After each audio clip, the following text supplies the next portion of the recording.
Hello viewers, நீங்க பார்க்க போறது Attack on Titan episode 42 part 1.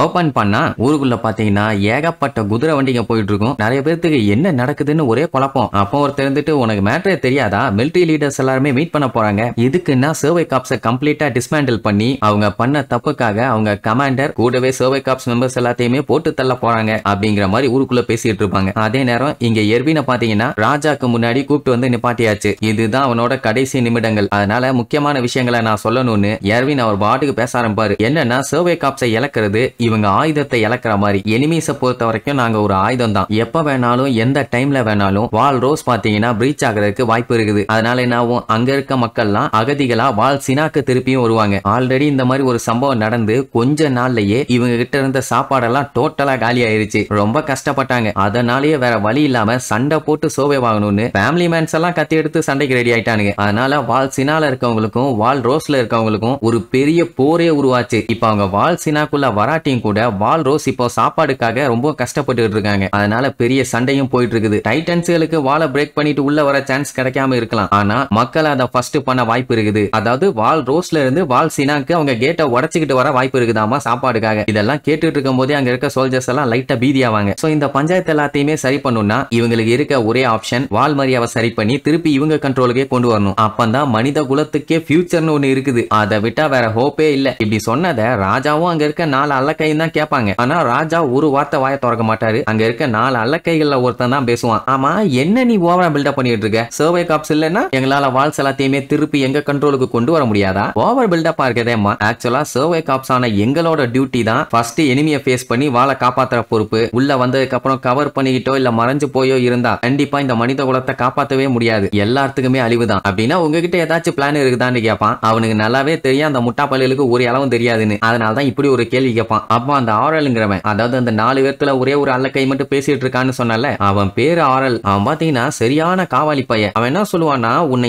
கூப்பிட்டு வந்தது இந்த வால்ஸோட ஃபியூச்சரை பத்தி பேசுறதுக்கு இல்ல, நீங்க பண்ண கொலைக்கான தண்டனை கொடுக்கதான். அதனால எங்களை நீ கொஸ்டின் பண்ற வேலை வச்சுக்காத, நீயே ஒரு கொலைகாரன் அப்படின்னு மனுஷங்களை கொல்ற குற்றத்துல உன்னை புடிச்சிருக்கிறோம். சோ ஒரு விஷயத்த காரணம் காமிச்சு நீ இன்னொன்னுல இருந்து தப்பிக்க முடியாது. சோ என்னென்னலாம் தப்பு பண்ணிருக்கியோ அது எல்லாத்துக்குமே சேர்த்தி தான் உனக்கு இந்த தண்டனை அப்படின்ட்டு அடுத்தடுத்து அவன் மேல அக்யூசேஷனா வைப்பானுங்க. என்னன்னா எரனை 2 டைம் ஒப்படைக்க சொல்லி கேட்டிருப்பானுங்க. ஆனா ஒரு டைம் ஃபீமேல் டைட்டன் அவன் சண்டை போட்டு பெரிய கலவரமாச்சா, அடுத்து இப்ப கூப்பிட்டு வர சொன்னப்போ ஆளை மாத்தி வச்சு என்னென்னமோ கேம் விளையாண்டுட்டு இருந்தானுங்களே. அதுல என்னாச்சுன்னா அவனுக்கு ஆளுக்கு தான் தூக்கிட்டு போயிட்டானுங்க. பட் இருந்தாலும் அந்த விஷயத்தை இவனுக்கு வெளியில சொல்ல மாட்டேங்கிறானுங்க. சோ நீ கூப்பிட்டுட்டு வராததே ஒரு பெரிய தப்பு, நீ தானே அதுக்கு பொறுப்புங்கிற மாதிரி சொன்ன உடனே அட முட்டா பள்ளிகளா, வால் மரியாவை திருப்பி நம்ம கண்ட்ரோலுக்கு கொண்டு வரணும்னா அதுக்கு எரன் கண்டிப்பா தேவைங்கிற மாதிரி சொல்லுவான். உடனே அந்த அவரலிங்கிறவன் கடுப்பாயி, தம்பி அந்த விஷயத்த நாங்க தான் டிசைட் பண்ணணும், சர்வே காப்பான நீ சொல்லக்கூடாது. எரன் ஒரு டைட்டன், அவனோட பவர்ஸ யாராலையுமே மெஷர் பண்ண முடியல. அவனை கொண்டு போய் மக்களுக்கு நடுவுல வாழ விட்டினா அது எவ்வளவு பெரிய பிரச்சனை ஆகும். திடீர்னு டைட்டனா மாறினா எல்லாத்துக்குமே சங்கு தானே, நீ வெறும் கமாண்டர், நீ இது எல்லாத்தையுமே டிசைட் பண்ணுவியா? சோ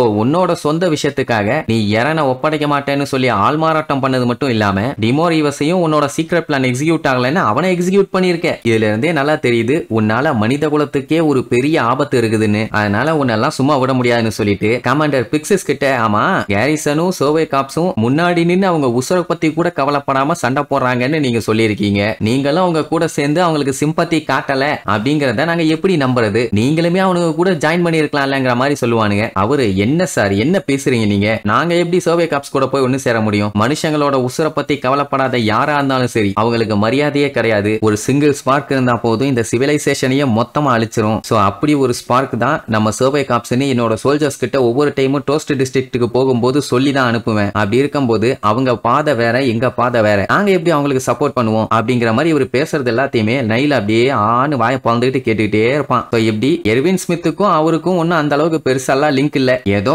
சேர்ந்து வேலை பார்ப்போம் அப்படிங்கிற மாதிரி சொல்லியிருப்பாரு. இது நைல் டெக்கு ஒண்ணுமே புரியல, ஏன் இப்படி பிரிச்சு பேசுற மாதிரி பேசிட்டு இருக்காருன்னு. சரின்ட்டு அந்த 4 அல்லக்கைங்க என்ன பண்ணுவாங்க, நாங்க டிஸ்கஸ் பண்ணிட்டு சொல்றோம் கிங், நாங்க வேணா ஒன்னா சேர்ந்து டிஸ்கஸ் பண்ணிட்டுமான்னு கேட்டா அப்படியே பேன்னு உட்கார்ந்துகிட்டு இருப்பான். வாயில இருந்து ஒரு வார்த்தை கூட வராது. கேட்டா கிங், ஆமா அந்த அந்த போஸ மாத்தினா கூட பரவாயில்ல, அதுவும் இல்ல, அப்படியே தான் இருப்பான். அந்த நாள் அல்லக்கைங்க என்ன பண்ணும், அவங்க பாட்டுக்கு தனியா போய் டிஸ்கஸ் பண்ண ஆரம்பிப்பானுங்க. நைலுக்கு என்ன நடக்குதுன்னே புரியல. ஏன்னா கண்டிப்பா இவனை வந்து தூக்குல தான் போடுவானுங்க. இதுதான் உனக்கு வேணுமா எர்வின், என்ன நடக்குது, என்னதான் பண்ண போறேன்னு ஒரே கன்ஃபியூஷன். அப்ப அந்த ஆரலுங்கிறவன் எங்க கிட்ட பேச கூட இல்ல, ஆனா கிங்கோட ஜட்ஜ்மெண்ட் இதுதான். எர்வின் ஸ்மித் கிளாஸ் 6, அதாவது சட்ட புத்தகப்படி அப்பாவி மனிதனை தனது சொந்த விருப்பு காரணங்களுக்காக கொலை செய்ததால் உன்னை தூக்கில் இடுகிறோம். அதுவும் லேட் பண்ண கூடாதாமா, போட்டுன்னு போட்டுருங்க, இப்பவே கூட்டு போங்க அம்மா, வெளியில தான் தூக்கு மேல எல்லாத்தையுமே ரெடி பண்ணிட்டு இருக்கானுங்களே. நைல் பார்த்துட்டு எர்வின் இதுதான் உனக்கு வேணுமா, என்ன பண்ணிருக்க, நீ நிஜமாவே சாக போறியா அப்படின்னு பதட்டத்துல இருப்பான். ஏன்னா அவன் எவ்வளவு நல்லவனே இவனுக்கு நல்லாவே தெரியும். பிக்ஸஸ் கிட்ட எல்லாம் பாத்தீங்கன்னா எந்த ஒரு ரெஸ்பான்ஸுமே இல்ல. அந்த டைம் எர்வின் பாத்தீங்கன்னா லைட்டா சிரிச்சுக்கிட்டே நைல பார்த்து திரும்புவானா.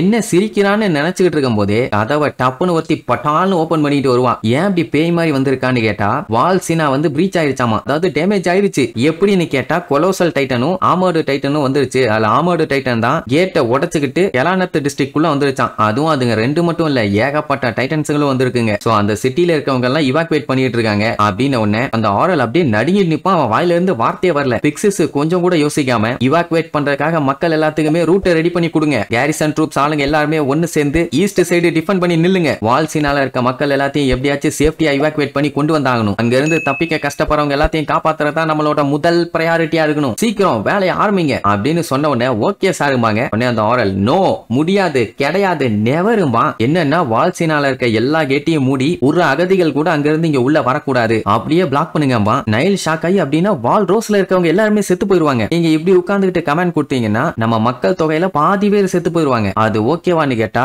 இப்பந்தாண்டா அந்த எர்வின் சொன்னா அவங்க மட்டும் உள்ள வந்தாங்கன்னா ஒரு சிவில் வாரே கிரியேட் ஆகும்னு. கவர்மெண்டால மக்கள் கண்ட்ரோல் இல்லாம கண்ணா பின்னான்னு சுத்திட்டு இருக்கதை ஏத்துக்க முடியாது, அப்படி மட்டும் நடந்துச்சுன்னா கவர்மெண்ட்டுக்கு தான் ஆபத்து, அதனால இத பண்ணுங்க, தப்பு இல்லாம வேற ஏதாச்சும் வழி இருந்தா யோசிக்கலாம்னு சொல்லி கேட்பான். அதெல்லாம் கிடையாது, நான் சொல்றதான் கட்டளை, நான் சொல்றதை கேட்டு ஒழுக்கமா போய் வேலையா பாருங்கடா. எல்லாத்துக்கும் ஷாக்கு, அப்படியே உறைஞ்சு போய் நின்னுட்டு இருப்பாங்க. அப்ப பிக்ஸஸ் கண்ணை காட்டுவாரு. வந்து தகவல் சொன்னாலே ஒரு பொண்ணு அவன் அடிச்சு புடிச்சு எங்கேயோ ஓடுவா. அப்ப அந்த அல்லக்கைங்க மறுபடியும் டிஸ்கஷன், என்னப்பா இந்த வால்ஸ் எல்லாமே மறுபடியும் பிரேக் ஆகிட்டே இருக்குது, என்ன பண்ணலான்னு கவலைப்பட்டா அந்த ஆரலுங்கிறவன் அதுக்கு எதுக்கு நமக்கு கவலை பண்ணும், அதான் நமக்கு வேணுங்கிற பவரும் வெசலும் கிடைச்சிருச்சு, நம்ம இனி கொஞ்சம் வெயிட் பண்ணா போதும், எல்லாமே பக்காவா நடக்குமா. மத்தவனுங்களும் ஆமா இனி நடக்க போறத நினைச்சு கவலைப்பட வேண்டாம், வால்சினாவை எந்த அளவுக்கு ஹோல்டு பண்ணி வச்சிருக்காங்களோ அது வரைக்கும் நமக்கு பஞ்சாயத்து இல்ல, லார்ட் ரைஸும் சீக்கிரமாவே திரும்பி வந்துருவாரு அப்படின்னு இவங்க பேசிட்டே இருப்பாங்க. ஆனாலும் கிங்கு கிட்ட எந்த ஒரு ரெஸ்பான்ஸும் இல்ல, அப்படியே போஸ்ட் கொடுத்துக்கிட்டே உட்கார்ந்துருப்பான். இந்த டுபாக்கூர் வாயன் எதுக்குதான் ரியாக்ஷன் கொடுப்பானே தெரியல. அப்ப நைலோட ஆளுங்கெல்லாம் சரி வாங்க கேட்டை க்ளோஸ் பண்ணலாமான்னு சொல்லி கேட்டா,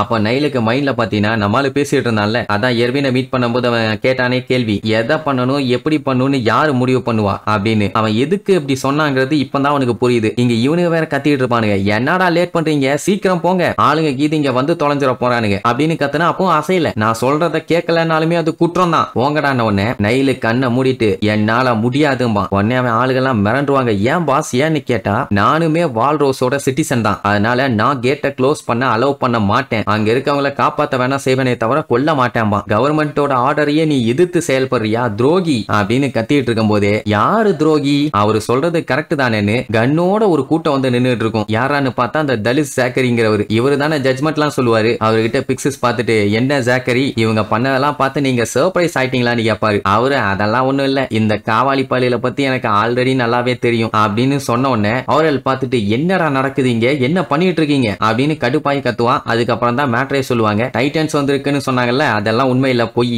சும்மா ஒழுலாய்க்கு சொல்லியிருப்பாங்க, எதுக்காக அந்த மாதிரி பண்ணீங்கன்னு கேட்டவொடனே நீங்க யாரையும் குறை சொல்ல வேண்டாம், இதை பண்ணதே நான் தானே. பிக்ஸஸ் வந்து நிப்பாரா, ஏன்டா அப்படி பண்ண, எதுக்காக இப்படி பண்ணேன்னு கடுப்பாவானுங்க. நான் சர்வே காப்ஸுக்கு சிம்பத்தி காட்ட மாட்டேன்னு அப்பவே சொன்னேன். அந்த டைம் இன்னொரு விஷயத்த நான் சொல்ல மறந்துட்டேன், சர்வே காப்ஸ் மட்டும் இல்ல எவனா இருந்தாலும் என்னால சிம்பத்தி காட்ட முடியாது அப்படின்ட்டு பயங்கரமா பேச ஆரம்பிப்பாரு. என்னன்னா இவங்க எல்லாருமே இவங்க டியூட்டியை பாக்குறது எதுக்காக, மக்களை காப்பாத்தி அடுத்து மனித குலம் இன்னும் அதிகமாகணும், குறையக்கூடாது அப்படிங்கறதுக்காக. அது மட்டும் இல்லாம மக்களுக்கு எதுவும் ஆயிடக்கூடாதுன்னு டைட்டன்ஸ் கூட சண்டை போட்டு ஏகப்பட்ட பேர் உயிரை விட்டுருக்காங்க. இப்படி எல்லாருமே மக்களுக்காக இருக்கும்போது மக்களுக்குன்னு சேவை பண்ண வேண்டிய கவர்மெண்ட் கொஞ்சம் கூட மக்களை பத்தி கவலைப்படாம செத்தா சாவட்டும்னு சொல்லிட்டீங்க. ஆக்சுவலா இந்த டைம் நீங்க மட்டும் மக்களை காப்பாத்துறதா நம்ம மொத பிரையாரிட்டி, ஒருத்தர் உயிர் கூட போயிடக்கூடாது அப்படின்னு ஒரு வார்த்தை சொல்லியிருந்தாங்கன்னா இந்நேரத்துக்கு எர்வினோட தலை தரையில உருண்டுட்டு இருந்திருக்கும். ஆனா இப்ப இவனுக்கு கொடுத்த ஆன்சர் என்ன, எவன் செத்தா நமக்கு என்ன, கவர்மெண்ட்டை நாங்க காப்பாத்தணும், கவர்மெண்ட் யாரு, இவனுக்கு தான், இவனுங்களை காப்பாத்திக்கணுங்கிறதுக்காக பாதி மக்கள் தொகையே போனாலும் பரவாயில்ல அப்படின்ட்டு ஒரு பொய்யான தகவல் கேட்டு மக்களுக்காக கடமை பண்ண வேண்டிய இவனுங்க கடமை தவறு இப்படி பண்றானுங்கன்னா நிஜமா வந்தா என்ன ஆகிறது, மனுஷனை கொண்டான்னு சொல்லி தானே எர்வினை கூப்பிட்டு வந்தாங்க. அதுவும் ஒரு 3 பேர் கணக்கு சொல்றாங்க. ஆனா இவனுங்க மக்கள் தொகையில பாதி பேர்த்த கொள்ள பிளான் பண்ணிட்டானுங்களே. அப்ப யாரு துரோகி அப்படின்னு அந்த ஆரோல இருந்துட்டு கத்துன்னு கத்துவான். என்னடா பேசுறீங்க, என்ன பேசுறீங்க, நாங்க சொல்றதாண்டா சிட்டிசன்ஸ் கேட்பாங்க, நீங்க சொல்றதெல்லாம் ஒரு ஈக்காக்கா கூட கேட்காது. சிட்டிசன்ஸ் எல்லாரும் கிங்கோட வார்த்தையை நம்பிதான் இருக்காங்க. நோபலோட பவரே அதான்டான்னு இப்ப அவன் இருக்கிற பொசிஷனை வச்சு ஓவரா பேசுவான். உடனே பிக்சிஸ் பார்த்துட்டு, தம்பி இன்னும் உனக்கு விவரம் தெரியலன்னு நினைக்கிறேன், நீங்க பண்ணிருக்கிறது சாதாரண விஷயம் இல்ல, துரோகம், ராஜ துரோகம். அதனால உங்க எல்லாத்தையும் நாங்க கைது பண்றோம் பாரு. அந்த டைம் ஜாக்கரிக்கு நியூஸ் வருது, என்னென்ன இன்டீரியர் போலீஸ் எல்லாத்தையுமே அரெஸ்ட் பண்ணிட்டாங்கன்னு. சோ மொத்தமா லாக் பண்ணி ஆட்டம் போட முடியாத அளவுக்கு லாக் பண்ணியாச்சு. சோல்ஜர்ஸ் எப்பவுமே அவங்க சுப்பீரியர்ஸ் கிட்ட இருந்து வர ஆர்டர்ஸ் தான் ஃபாலோ பண்ணுவாங்க. சுப்பீரியர்ஸ் கிங் கிட்ட இருந்து வர ஆர்டர் தான் ஃபாலோ பண்ணுவாங்க. ஆனா இங்க தான் கிங்கே ஃப்ராட் ஆச்சே. அதனால அவனை தூக்கிட்டு உண்மையான கிங் வர வரைக்கும் நாங்க பாத்துக்குவோம் அப்படின்னு உடனே மறுபடியும் அவன் கத்த ஆரம்பிப்பான். என்ன ஓவரா பேசிட்டு இருக்கீங்க, நீங்க இதுல இருந்து தப்பிக்கவே முடியாது அப்படி இப்படின்னு. உடனே எர்வின், தம்பி இப்ப வரைக்கும் எங்களுக்கு தெரியாது கிங் ஃப்ராட் தான், ஒரு டவுட்ல தான் இருந்தோம். ஆனா நீங்க வளரி காட்டி கொடுத்துட்டீங்க. ஒரு ஃபேக்கான கிங்க வச்சு மொத்த கவர்மெண்ட்டையும் கண்ட்ரோல் பண்றங்கிற பேர்ல ஏகப்பட்ட மக்களை நீங்க சாவடிச்சிருக்கீங்க. இது எல்லாத்துக்குமே உங்களுக்கு தூக்கு தண்டனை கொடுக்கணும்னு சொன்ன உடனே அந்த ஆரலுங்கிறவன் பயந்து போய் அங்க இருக்க கிங்கோட சேர்ல ஒரு மிதி மிதிச்சு, ஏந்தரா கிழட்டு நாய அப்படின்னு சொன்னா கிங்கா இருந்தா என்ன பண்ணும்? எவ்வளவு தைரியம் இருந்தால் என்னுடைய சிம்மாசனத்தை எட்டி உதைத்திருப்பாய் ஏடு கட்டவனே, கேடு கட்டவனே அப்படின்னு இருக்கணும். ஆனா கிங்கு, என்னப்பா சாப்பிட போலாமா, எல்லாம் முடிஞ்சிருச்சா அப்படின்னு கேட்பான். அட பாவி சண்டாளா, நம்ம மாட்டிக்கிட்டோம்டா அப்படின்னு கதறுவான். அவனை அப்படியே புடிச்சு லாக் பண்ணுவாங்க. அப்புறம் என்ன, நம்ம எர்வின் கையில இருக்க லாக்கையும் கழட்டி விடுவாங்க. நைல் பார்த்துட்டு, என்னப்பா நீ பிளான் பண்ண மாதிரியே உன் பிளான்ல ஜெயிச்சிட்ட போல, ரொம்ப ஹாப்பியோ அப்படின்னு கேட்டாலும் எர்வின் மூஞ்சில ஒரு சின்ன ஸ்மைல் கூட இல்ல. ரொம்பவும் கவலையா, நம்ம ஹியூமனிட்டியே இப்போ புது பாதையை நோக்கி போகுது அப்படின்னு ஒரு மாதிரி திகிலா தான் சொல்லுவாரு. சோ இப்போ இதுதான் எர்வின் போட்ட பிளானே. கவர்மெண்ட் ஆளுங்க உண்மையாவே மக்களுக்காக தான் போராடுறாங்களா இல்லையான்னு கண்டுபிடிக்கிறதுக்காக இந்த வேலை. அது மட்டும் இல்லாம நீ தான் டெசிஷன் எடுக்கணும்னு சொல்லியிருப்பான்ல நைல் கிட்ட. அவன் கவர்மெண்ட் சொல்றதை கேட்காம மக்களை கொல்ல முடியாதுன்னு சொன்னதுனால தான் அவனுமே நல்லவன்னு தெரிய வந்துச்சு. இல்ல கேட்டை க்ளோஸ் பண்ணி எல்லாத்தையும் கொல்லுங்க அப்படின்னு இருந்தானா இவனும் ஒரு கைக்கூலி தான் அப்படின்னு அவனையும் இப்ப லாக் பண்ணிருப்பாங்க. சரி, இனி இதுக்கப்புறம் என்னென்னலாம் ட்விஸ்ட் வைக்க போறாங்கன்னு அடுத்தடுத்த எபிசோட்ல பார்க்கலாம். டாடா.